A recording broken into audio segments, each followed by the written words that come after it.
రాజశేఖర కవికృత ప్రాకృత నాటిక కర్పూర మంజరి 4వ భాగం 12/3/26. రాజశేఖరుడు ఎవరు? ఆయన గురించి చెప్తున్నారు. దీన్ని రాసింది శ్రీమతి భారతిగా. రాజశేఖరుడి 9వ శతాబ్ది కాలం. ఇతడిది యాయవార అనే వంశం. ఇంటి పేరు యాయవార. అతని తండ్రి దుర్దకుడు, పితామహుడు అకాల జలదుడనే కవి. బ్రాహ్మణుడైన రాజశేఖరుడు చౌహాన క్షత్రియ యువరాణి అయిన అవంతి సుందరిని పరిణయమాడారు. బ్రాహ్మణుడు కొడుకు రాజుగారి అమ్మాయిని పెళ్ళి. అది అనులోమ వివాహం.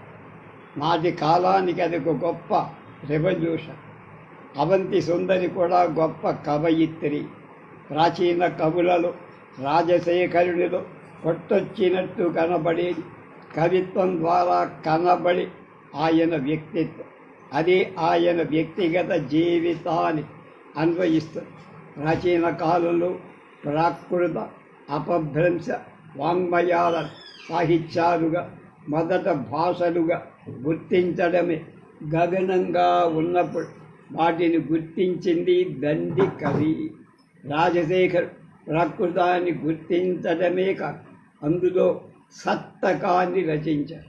సత్తకం మన కొంత బౌద్ధం చే ప్రభావితమైందని ఇదివరకే చెప్పుకో. అటువంటి సత్తకాన్ని రాజశేఖరుడు స్వీకరించి ఆ ప్రక్రియలో రచన చెయ్యడం ఆయన కాలానికి గొప్ప విషయం. ప్రాకృతంలో ఎందుకు రాయాలి అంటే అందుకు రాజశేఖరుడు కర్పూర మంజరి నాటక ప్రారంభంలోనే పురుషాః సంస్కృత గుంఫాః ప్రాకృత గుంఫోపి భవతి సుకుమారః పురుష మహిళానాం యావదిహంతరం తేషు తావత్ పురుష సౌందర్యం కర్కశమై స్త్రీ సౌందర్యం సుకుమారమై. సంస్కృత ప్రాకృతాల మధ్య వ్యత్యాసం కూడా అలాంటిది. ప్రాకృతం స్త్రీ సౌందర్యంలో సుకుమార మనోహరమై.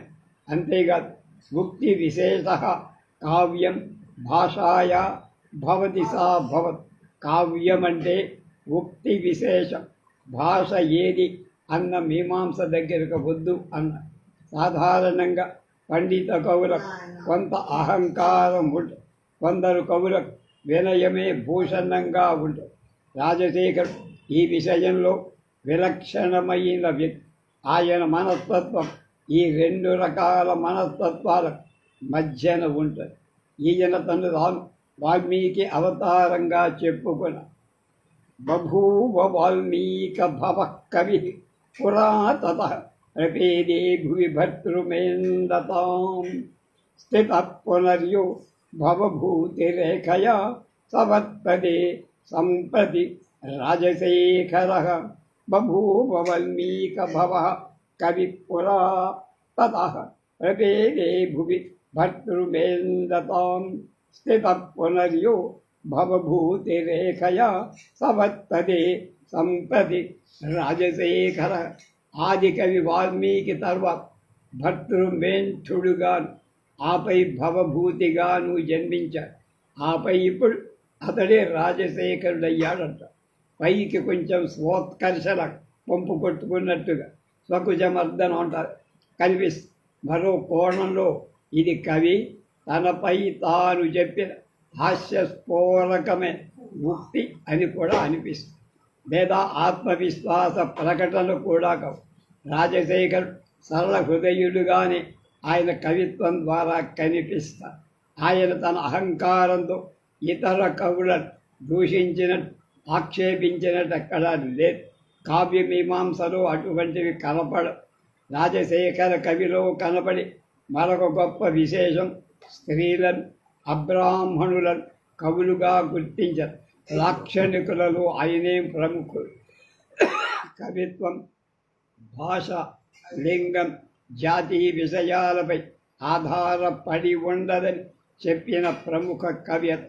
ఇది ఆయన కాలానికి గొప్ప సాహసమే.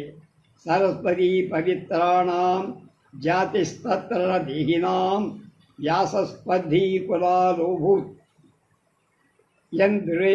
యంద్రోణో భారతే కవి. సరస్వతి చేత పవిత్రమైన కవుల జాతి అనేది ఉమ్మడి అయిన ద్రోణ కవి భారత రచన విషయంలో వ్యాసుడితోనే పోటీ పడ్డాడు. రాజశేఖర కవి ఆయన తదనంత కాలపు కవులు ఎన్నో సందర్భాల్లో జ్ఞాపకం చేస్తారు. ఆలంకారికుడు అనేక సందర్భాలు ఆయన కవిత్వాన్ని ఉదహరించారు. ఈయన తనకు తాను కవిరాజుగా అభివర్ణించుకున్న కావ్యమీమాంసలో కవిరాజు రకరకాల కవులలో ఒకనొక విధమైన కవి. ఈ కవి గురించి సమగ్రంగా చెప్పడం ఇక్కడ వీలు కాదు, కొంతమేరకే ఇలా. తర్వాత కర్పూరమంజరి కావ్యాన్ని ఈయన తన భార్య అవంతి సుందరి ప్రోద్బలంపై రచించానని చెప్పుకున్నారు. కర్పూరమంజరి ఇది ఒక నాటిక ముగింపు, అంటే లఘు నాటకం. ఈ నాటిక కథ నాటక సంవిధానం పరంగా పరిణామంలో మృచ్ఛకటికం, ముద్రారాక్షసం వంటి నాటకాల్లాగా విస్తృతమైంది కాకపోయినా సంగీత నృత్య ప్రధానం. మనం ఇవాళ సంస్కృత నాటకాల గురించి చదువుకొని తెలుసుకుంటున్నాం. ఒకప్పుడు అవి రంగస్థలంపై ఆడేవాడు, ప్రయోగింపబడి. సత్తగల్లో సంగీతం నృత్యం ప్రధానమైనవి కాబట్టి సత్తగా తెరపై చూసినప్పుడు కలిగే అనుభూతి చదివినప్పుడు కలగ. ఆ కారణం చేత మనకు ఈ నాటిక యొక్క సమగ్రమైన విలువ తెలియదు. అయితే దాదాపు 1200 ఏళ్ల క్రితం మన పూర్వీకుల యొక్క ఆలోచనలు, ఆనందాలు, కళలు, ఇతరత్ర అనేకమైన విషయాలు ఈ నాటిక ద్వారా కొంతవరకు తెలుసుకోవచ్చు. ఈ నాటికలో గుణాలే కాదు, దోషాలు కూడా కొన్ని ప్రస్తావించి కావ్య ప్రకాశంలో మమ్మట భట్టాలకు కర్పూరమంజరిలోని ఈ కింది శ్లోకాన్ని గురించి వ్యాఖ్యానించారు. చిత్తే తిష్టతి నక్షీయతే సా గుణేషు శయ్యాయాం లుఢతి విసర్పతి దిక్ముఖేషు వచనే వర్తతే ప్రవర్తతే కావ్యబంధే ధ్యానేన తృట్యతి చిరం తరుణీ చలాక్షి. బాగా చలాకీగా ఉన్న అమ్మాయి కర్పూరమంజరి పదే పదే గుర్తొస్తుంది. గుణవంతురాలై ఆ యువతి నన్ను నిద్రపోనివ్వటల్లా అన్ని దిక్కుల్లో ఆమె కనిపిస్తుంది. నా మాటల్లో, కవిత్వంలో కూడా స్త్రీయే చోటు చేసుకుంటుంది. విరహ బాధని ఎక్కువ చేస్తుంది. ఈ శ్లోకంలో విరహ శృంగారం చక్కగా పోషించిన తకారం అనేక సార్లు ప్రయోగించినందువల్ల రస విరోధి అయ్యిందంట. శబ్దం శబ్ద స్వారస్యం విప్రలంబ శృంగారం అనుకూలంగా లేదని అంటాడు మమ్మటుడు. ఇది అలంకార పరంగా కవిత్వ విమర్శ. ఈ నాటికలో ప్రేక్షకుడి పరంగా 1-2 దోషాలు కలపడు. ఉదాహరణ, భైరవానందుడు విదర్భ యువరాణి కర్పూరమంజరి సభలోని ఆకాశం నుండి జాలువారేటు చేస్తారు.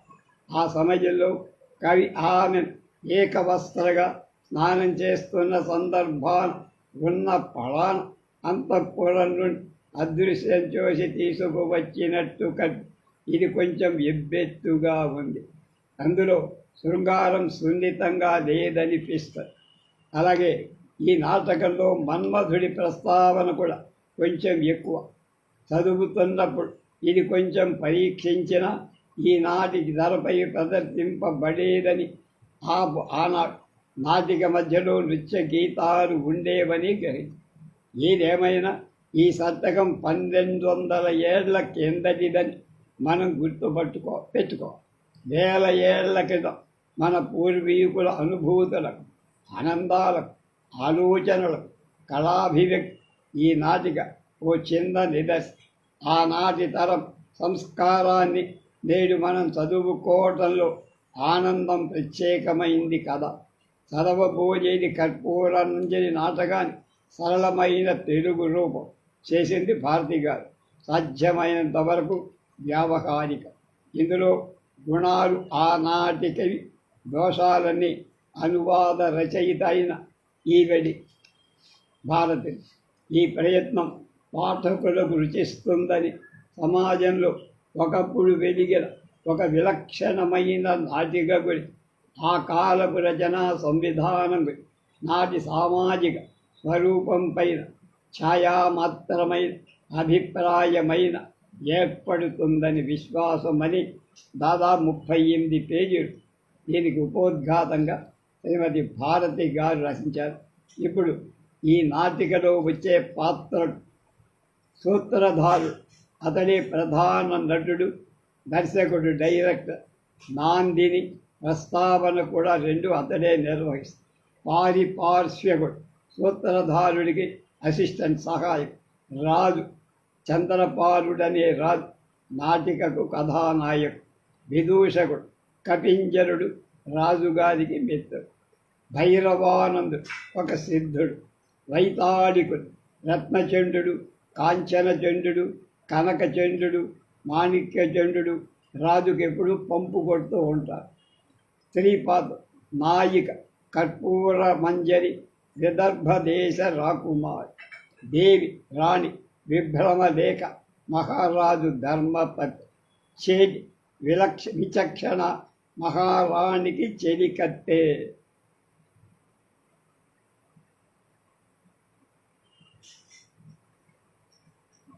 చెలి, కురంగిక, కర్పూర మంజరికి చెలి పరిచాలి. దాసి, సారంగిక, రాణికి మరొక దాసి. ఇంకా చచ్చనాయకుడు చాలామంది. ప్రథమ జవనికానంతరం అంటే తెర తీసిన తర్వాత సరస్వతీదేవికి జయమగుగాక, మహర్షులైన వ్యాస, వాల్మీకి ఇత్యాది కవులు ఆనందమందుదురుగాక, అంజులైన కాళిదా, సమాగ, భవభూతి, దండి ఇత్యాది కవులందరిలో విద్వద్ మనోహరిణి అయిన వాణి ప్రవర్తిల్లుగాక, వైదర్భి, మాగధి మరియు పాంచాలి ఇత్యాది రీతులు మాకు స్ఫురించుగాక, చాతక పక్షి వెందెలను తాగినట్టు సహృదయ కావ్యానందాన్ని ఆస్వాదింతురుగాక.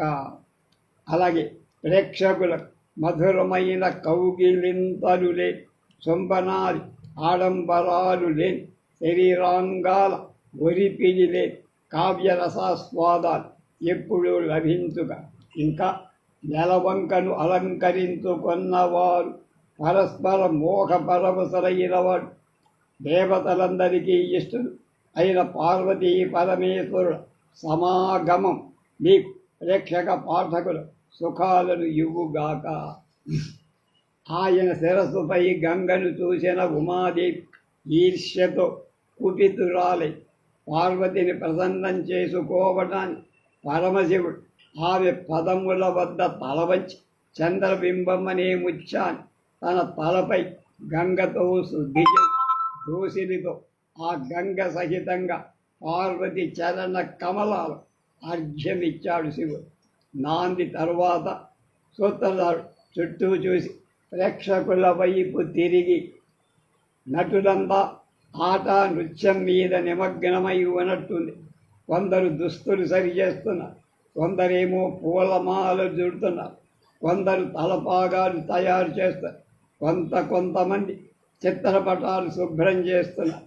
వేణువును, వీణను శృతి చేస్తున్నవారు కూడా 3 రకాల మృదంగాలు సిద్ధం చేసుకుంటున్నారు వాయిద్యకారు. చప్పట్ల కోలాహలం, ధ్రువ గీతాలు వినిపించసాగాయి. ఏం జరుగుతోందో అడగవచ్చునా? నేపథ్యం వంక చూస్తూ సైగ చేశారు. పారిపార్శ్వకుడు ప్రవేశించాడు. అంటున్నాడు, విద్వాంసుడా ఆజ్ఞాపించండి. సూత్రధారుడు ఆలోచిస్తూ, మీరందరూ ఏదో నృత్యాని కోసం సన్నద్ధులైనట్టు కనపడుతోంది. భావా, సప్తకం అభినయించబోతున్న వ్రాసిన కవెవరు? శ్రీమంతుడా, రేరాజును తలపై దాల్చిన వాడెవడు? రఘువంశ తిలకుడే, మహేంద్ర పాలుని రాజగురువు. చెప్పుకోండి, ఆలోచించి. ఇదిగో జవాబు, రాజశేఖరుడు. ఆయనే ఈ సప్తకాన్ని రచించిన కవి. శతకం అంటే ఏమిట్రా? ఏ రచన అయితే నాటిక అనుకరణంగా ఉంటుందో, ప్రవేశక విష్కంభాలు ఉండవు, అదే శతకం. కొంచెం ఆలోచించి మరి రచనకై సంస్కృతాన్ని కాక ప్రాకృతాన్ని ఎందుకు ఎంచుకున్నాడు కవి? ఆ కవి సంస్కృతంలో కూడా చతురుడేనయ్యా. భాష ఏదైనా భావం ఒకే విధంగా ఉంటుంది. సంస్కృతంలో చెప్పిన దాని భావం ఏం మారదు. చమత్కారయుక్తమైన వాక్యమే కావ్యం అవుతుంది. భాష ప్రధానం కాదు నాయన అని. ఇంకా సంస్కృత పదబంధాలు కఠినంగా, ప్రాకృతంలో మాటలు చెవికెంపుగా వినిపిస్తాయి. అంతేకాదు సంస్కృతం మగవాడిల కర్కశంగా ఉంటే, ప్రాకృతం ఆడవారి సొగసులాగా ఇంపుగా ఉంది. ఈ కవి తన గురించి దాని ఎక్కడా డబ్బా కొట్టుకోలేదా అని అడిగారు. మన కవిని అపరాజితుడని అంజకవి మృగాంక లేఖ అనే కథలో ఇలా అన్నాడు. బాలకవి, కవిరాజు, నిర్భయరాజైన మహేంద్ర పాలుడి గురువు అని రాజశేఖర కవి ప్రసిద్ధుడు. కర్పూర మంజరి సత్తగా రచించింది రాజశేఖర కవి.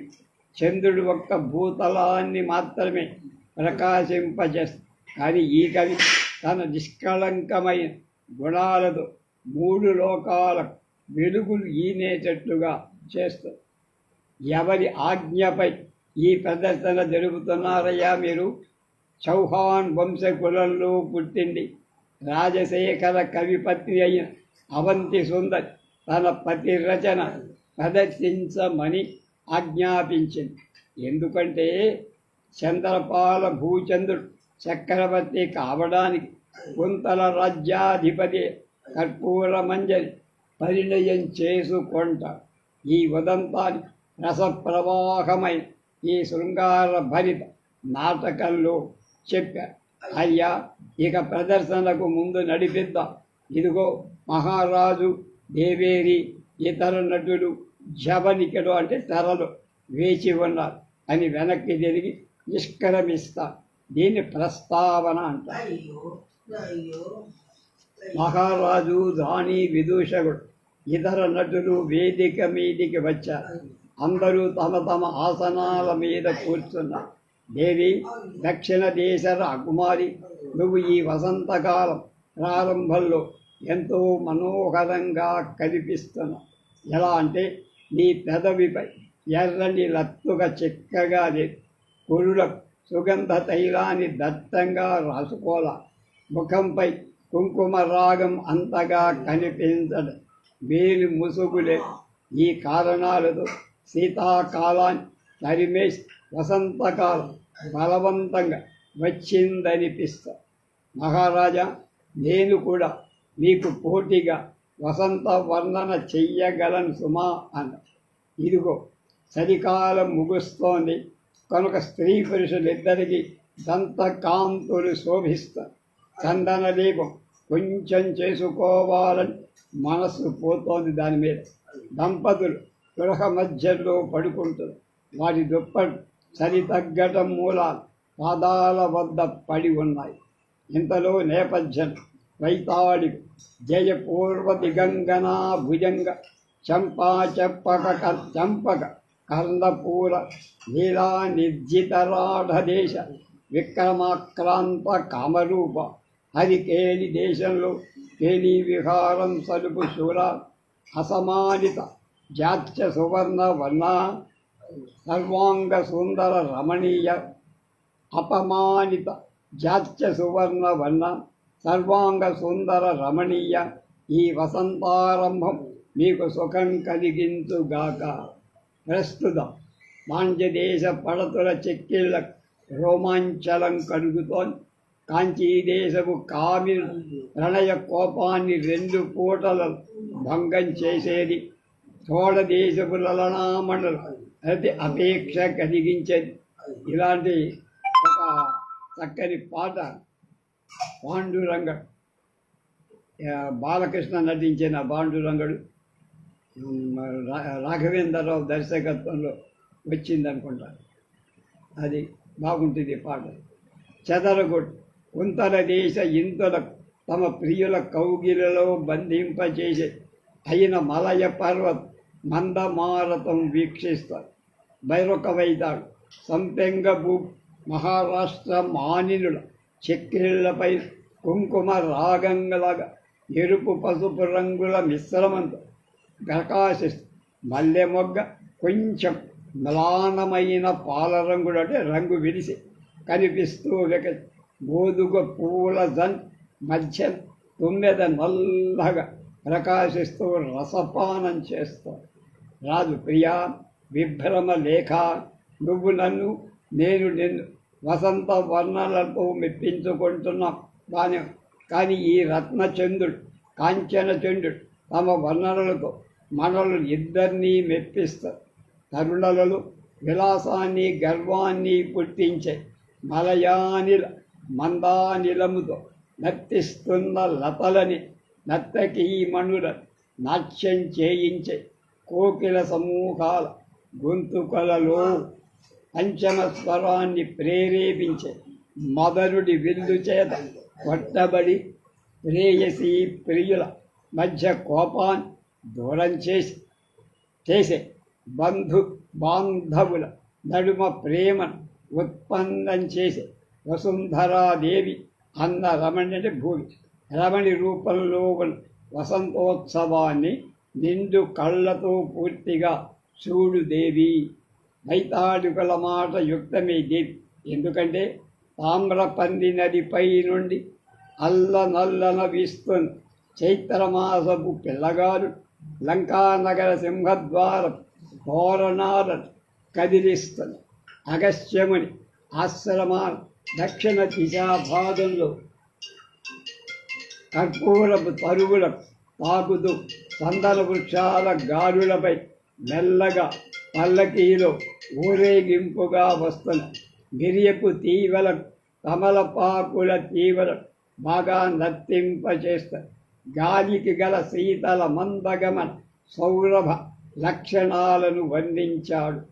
లంక లజ్జను వీడి ప్రియులపై ప్రేమపూర్వకమైన దృష్టిని సారింపచేసేది, ఎత్తైన పయ్యదల స్తంభింపచేసేది అయిన యవ్వనం 5-10 దినాలకు పరిమితమని హెచ్చరిస్తూ కామదేవుడి మన్మధుడి శాసనాన్ని దిక్కులకు చాటుతున్న కోకిల కుబకుబ వసంతోత్సవ సమయాన ప్రసరిస్తా. మీ అందరి మధ్య నేనొక్కండే మా మామగారి మామయ్య ఇంట్లో పుస్తకాలు మోసేవాడిలా మూర్ఖుల్లా ఉన్నా. చేతిగా పరిచారికలవి అంటే తమరు వంశానికి వారసులైన విద్వాంసులనే కోపంతో దాసీపుత్రురాల భవిష్యత్తు కుట్టిని లక్షణహీనురాల ఆ విచక్షణ నన్ను మూర్ఖుండనిలా నవ్వుతావా? ఇతరుల పుత్రులను చెడగొట్టేదాను, తాగుబోత, దొంగ, దుష్టులను కూడగట్టేదాను ముంజేతి కంకణానికి అర్థమెందుకే అన్న ఆలోచించి అవును, గుర్రం పరుగుకు సాక్ష్యాలు అవసరమా? వసంతాన్ని వర్ణించి నీ దమ్మేమిటో చూపిస్తాను. విదూష నువ్వు తిరిగి పంజరంలో చిలకల కుబలాడుతావు. నీకు ఏమీ తెలియదు. ఇదిగో నేను నా మిత్రుడు రాజు సమక్షంలో కవిత్వం చెబుతా. కస్తూరి చిన్న చిన్న గ్రామాల్లో అడవుల్లో అమ్మరే బంగారాన్ని రాతి మీదను గీటు రాతి మీదను సానబెడతారే అని. ప్రియమిత్రుడా, అలాగైతే చదువు విందామన్నాడు రాజు. చక్కని వరి అన్నల్లా ఉన్న సింధువార కుసుమార్ నాకు చాలా ఇష్టం. కాస్త పులిసిన గేదె పెరుగు రంగులో ఉన్న విచికెల కుసుమార్ కూడా నాకు ఎంతో ఇష్టం అన్నాడు విదూషణ్. చేత నీ కవిత నీ భార్యకు వినిపించి ఆమెకు తప్పక నచ్చుతుంది అని. ఊరికే మాటలు మాట్లాడే చేతి నీ కవిత చెప్పు చూద్దాం తమ్మేమిటో అని. దేవి చిరునవ్వుతో సఖీ విచక్షణ, మా ముందు నీ కవిత్వం చెప్పాలి. ఎప్పుడూ ఉబలాట పడేదానివి కదా. ఈరోజు ఆర్యపుత్రుల ఎదుట నువ్వు అల్లిన కవిత వినిపించు. సభను రంజింపజేసేది కవిత్వం. సాన పెడితే మెరిసేది పసిడి బొంగ. భర్తను ఆనందపెట్టేది భార్య. పేరు తీసుకువచ్చేవాడే కొడుకు సుతుడు. దేవి ఆజ్ఞ ఇలా చెవి.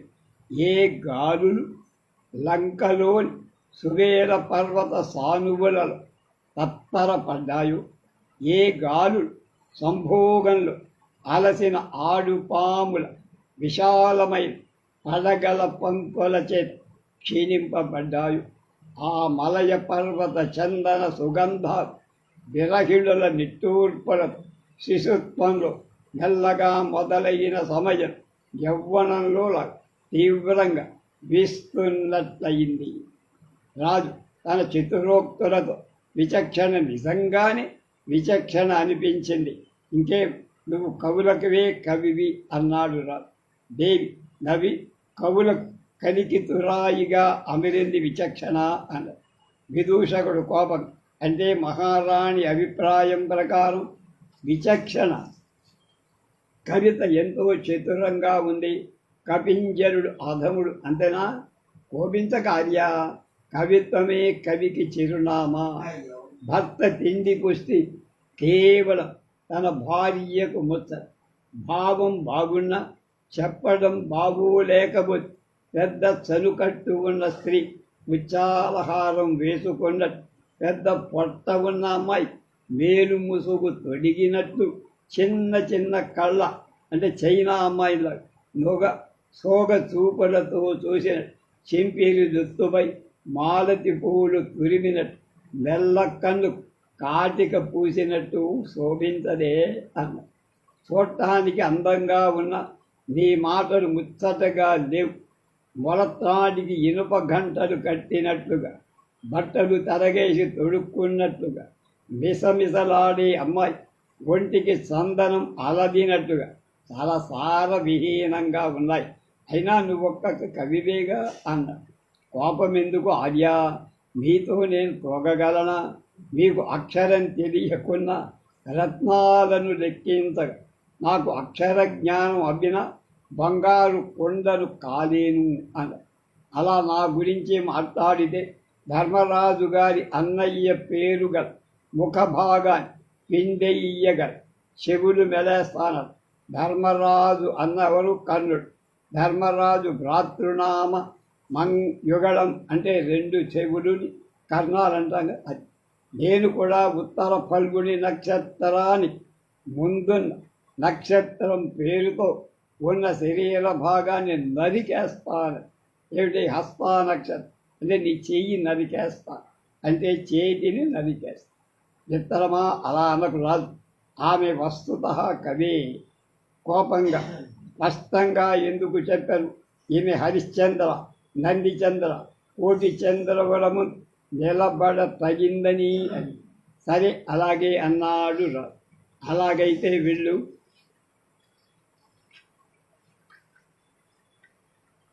నా మొదటి చీర ఎక్కడికి వెళ్ళిందో అక్కడికే తగలడు అన్న.